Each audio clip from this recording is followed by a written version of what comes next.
Good morning students. पिछले दिनों हम लोग मोशन के बारे में पढ़ रहे थे और मोशन से संबंधित बहुत सारी चीज़ों को हम लोगों ने सीखा, जैसे वेग क्या होता है, मोशन क्या होता है, मोशन को कैसे डिफाइन करेंगे, ठीक है। फिर उसके बाद उसमें स्पीड क्या होता है, वेलोसिटी क्या होती है, ठीक है, डिस्टेंस क्या होता है, डिस्प्लेसमेंट क्या होता है, यूनिफॉर्म मोशन क्या होता है, नॉन यूनिफॉर्म मोशन क्या होता है, यूनिफॉर्म स्पीड क्या होता है, नॉन यूनिफॉर्म स्पीड क्या होता है, यूनिफॉर्म वेलोसिटी क्या होती है, नॉन यूनिफॉर्म वेलोसिटी क्या होती है। इन सारी चीज़ों को हम लोग पिछले वीडियोज़ में सीख चुके हैं, ठीक है। और आज हम लोग पढ़ेंगे एक दूसरी क्वांटिटी के बारे में, दूसरी राशि के बारे में, जिसको कहते हैं एक्सीलरेशन, ठीक है। एक्सीलरेशन यानी हिंदी में इसको त्वरण कहते हैं, त्वरण, ठीक है ना। ये एक्सीलरेशन क्या होता है, ठीक है। तो आज हम लोग बेसिकली इसी एक्सीलरेशन के बारे में पढ़ेंगे, ठीक। तो एक्सीलरेशन क्या है, हिंदी में इसको लिख रहे हैं हम, इसका डिफिनीशन वेग परिवर्तन की दर को त्वरण यानी कि एक्सीलरेशन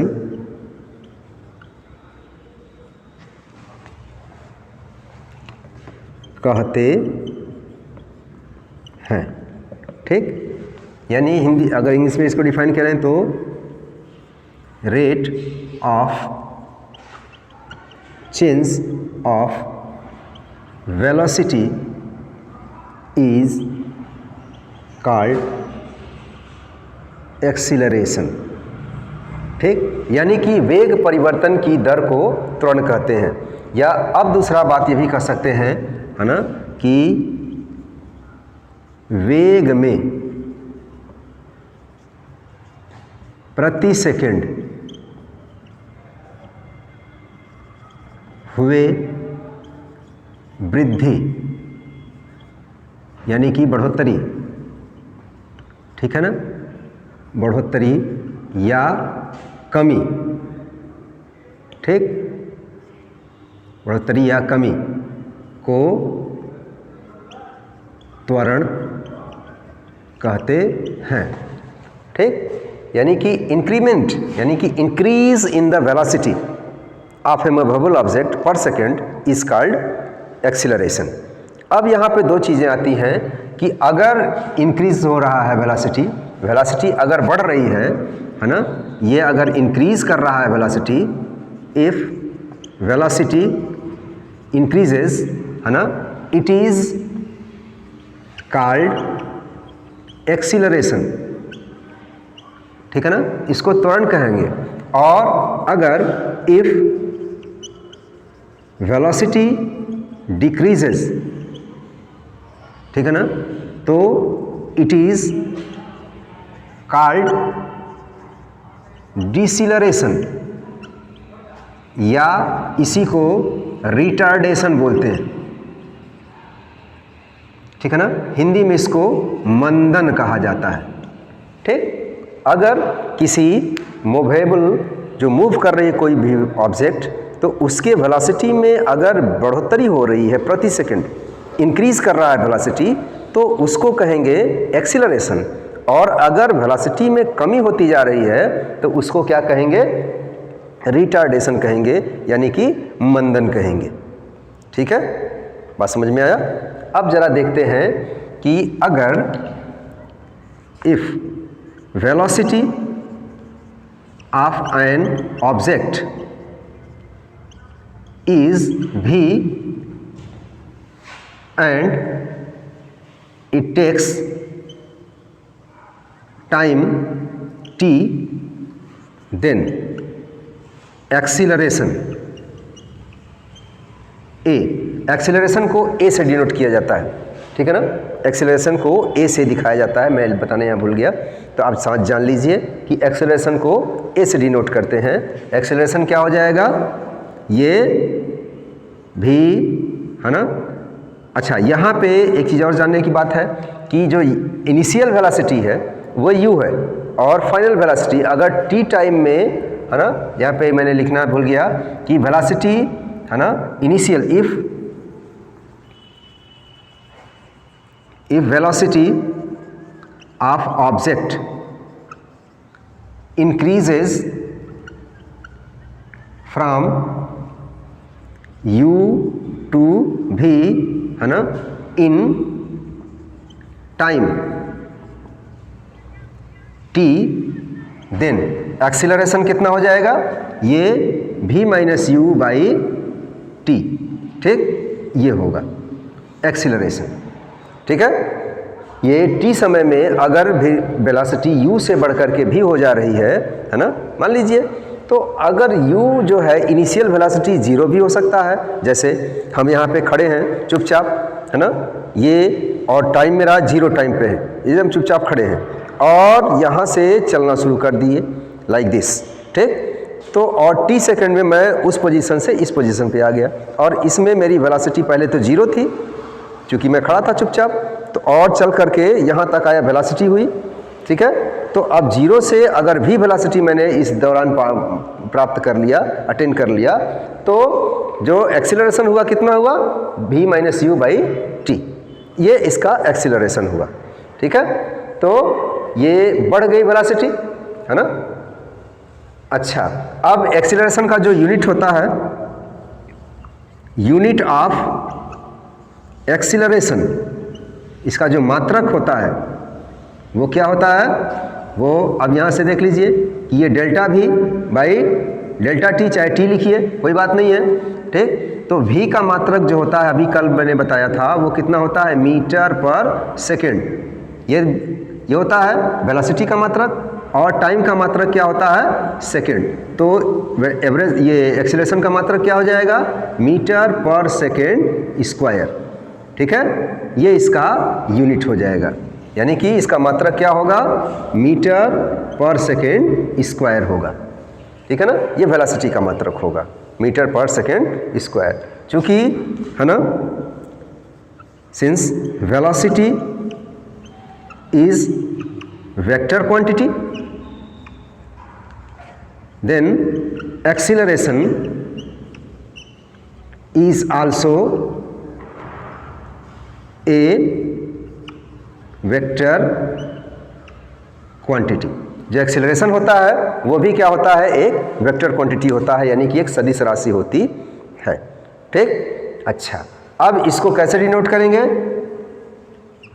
वेक्टर a, क्यों, क्योंकि vector v minus vector u divided by time t2 minus t1, यानी कि delta v, vector delta v by delta t, ये आपका एक्सीलरेशन होता है। ठीक है, अच्छा, अब इसके बाद जो आता है, इतना ये वेलोसिटी, ये एक्सीलरेशन के बारे में हो गया। अब इसके बाद हम पढ़ेंगे एवरेज एक्सीलरेशन। अब ज़रा देखिए, समझने वाली बात है, थोड़ा सा इसको मिटाते हैं हम।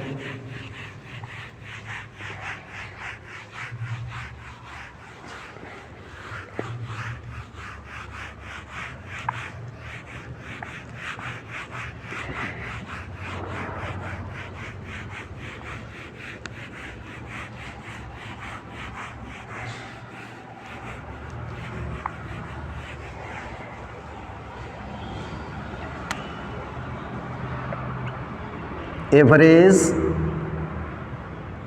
एक्सीलरेशन, यानी कि हिंदी में इसको कहेंगे औसत त्वरण। ठीक है ना, ए बार, ठीक, जो बार लिखा जाता है ऊपर डैश, उसको, वो औसत को यानी कि एवरेज को डिनोट करता है। ठीक, तो ये एवरेज एक्सीलरेशन क्या होता है, अभी मैंने बताया कि कोई भी ऑब्जेक्ट जब वो मूव कर रहा है तो उसका अलग अलग क्षणों पर वेलोसिटी अलग अलग होता है। जैसे मान लीजिए आप अपना मोटरसाइकिल लेके चल रहे हैं, तो अब अभी आपने शुरू किया चलना, तो उस वक्त आपकी वेलोसिटी 0 थी या कुछ बढ़ी, ठीक है, 0 टाइम पे, ठीक, अब 10 सेकंड के बाद या आधे सेकंड के बाद या आधे घंटे के बाद आपका एक्सीलरेटर, है ना, दबा और वेलोसिटी और बढ़ गई। स्पीडोमीटर आपका दिखाया 20 मीटर पर सेकेंड, फिर उसके बाद 40 मीटर पर सेकेंड, 60 मीटर पर सेकेंड, एक्सेट्रा जो कुछ भी दिखा रहा है, तो अलग अलग टाइम पर वो वेलोसिटी अलग अलग होती है।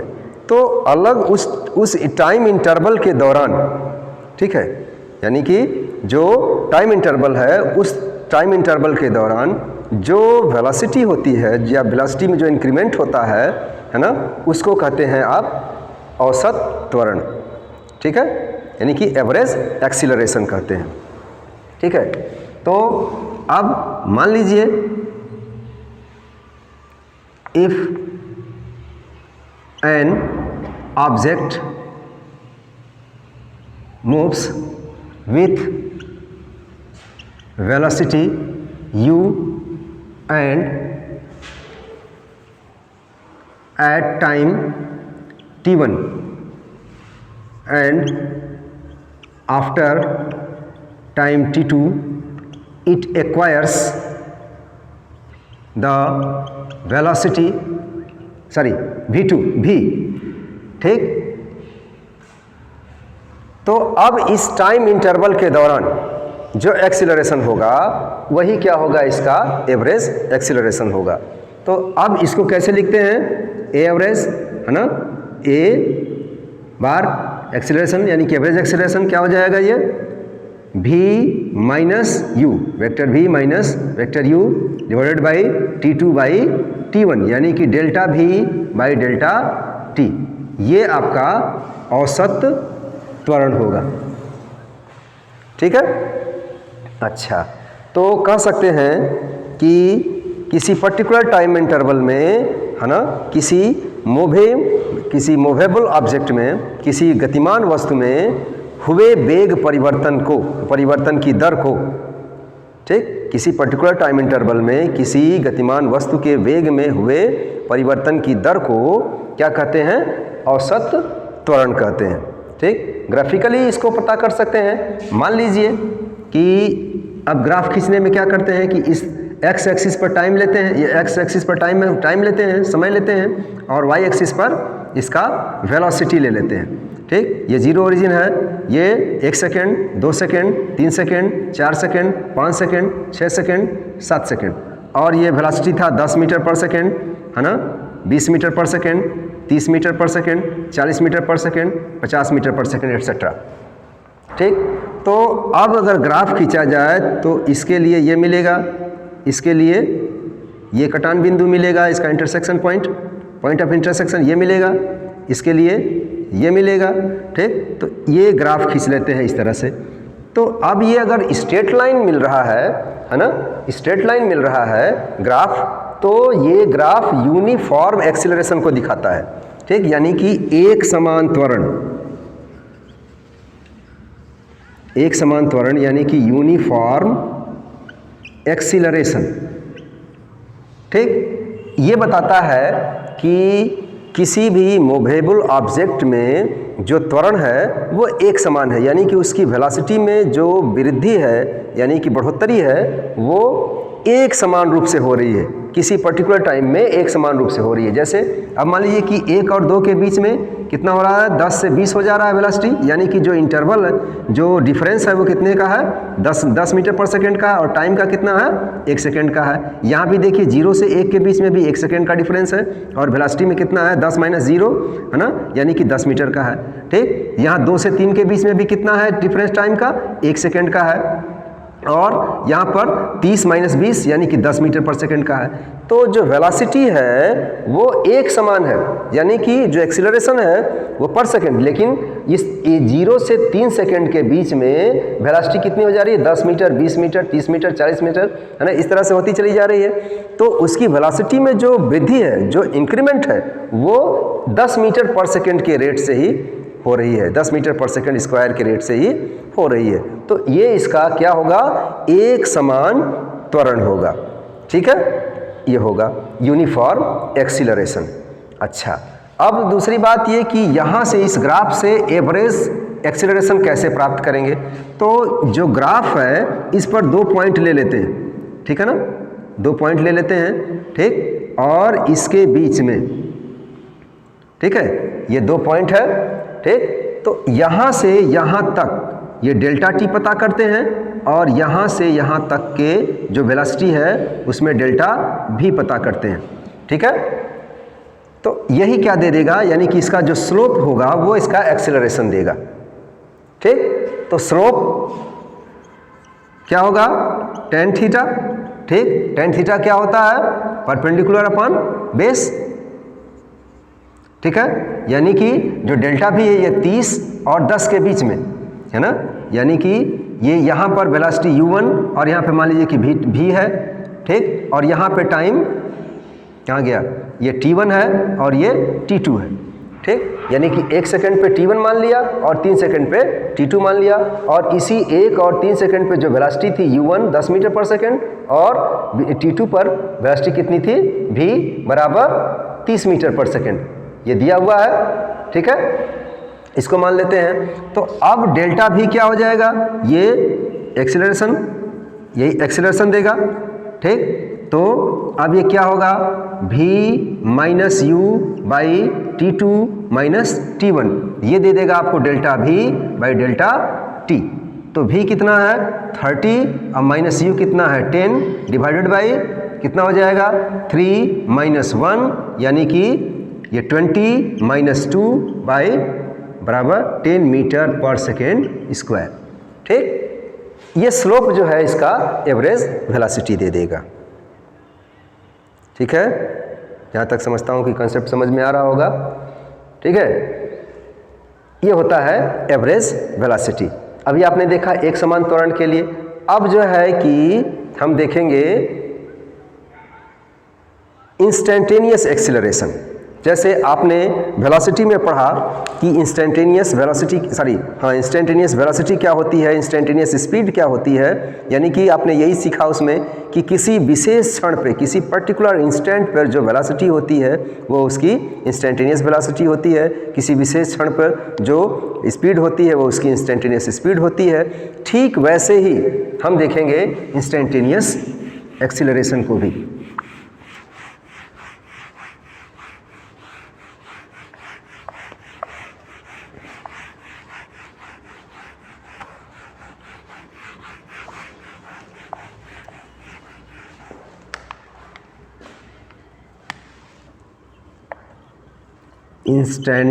इंस्टेंटेनियस एक्सीलरेशन यानी कि तात्क्षणिक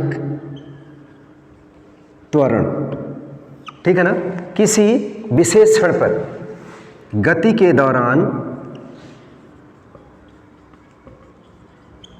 किसी विशेष समय यानी कि क्षण पर वस्तु में जो त्वरण होता है उसे उसका तात्क्षणिक त्वरण कहते हैं। ठीक है ना, किसी विशेष क्षण पर। अच्छा, इसमें भी वही चीज़ है कि ये भी वेग की है ना, एवरेज एक्सीलरेशन की एक सीमा है। एक सीमा में बताता है एवरेज एक्सीलरेशन की, जो गति के दौरान, अब जैसे आपने देखा इस ग्राफ पे, ठीक है, ये मान लीजिए कि एक्सीलरेशन को दिखा रहा है। ठीक,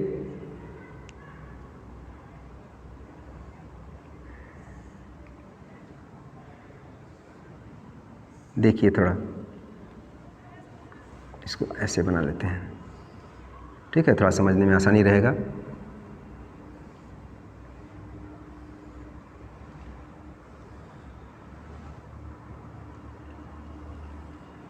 ठीक, ये चीज़ ये हो गया। तो ये 1 second, 2 second, 3 second, 4 second, 5 second, 6 second, 10, 20, 30, 40, 50। ठीक है, तो ये 2 और 6 के बीच में मान लिया हमने कि एवरेज एक्सीलरेशन निकालना है। तो 2 पर जो वेलोसिटी है वो कितनी है 20 मीटर पर सेकेंड, 2 सेकेंड पर है। ठीक, और 6 सेकेंड पर वेलोसिटी कितनी है, मान लीजिए कि ये 60 मीटर पर सेकेंड है।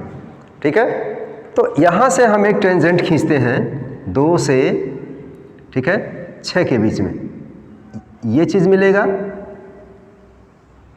ठीक है, ये P1 Q1, ठीक। और फिर हम पता करते हैं 2 से 5 के बीच में, ठीक है ना, सॉरी, हम 2 से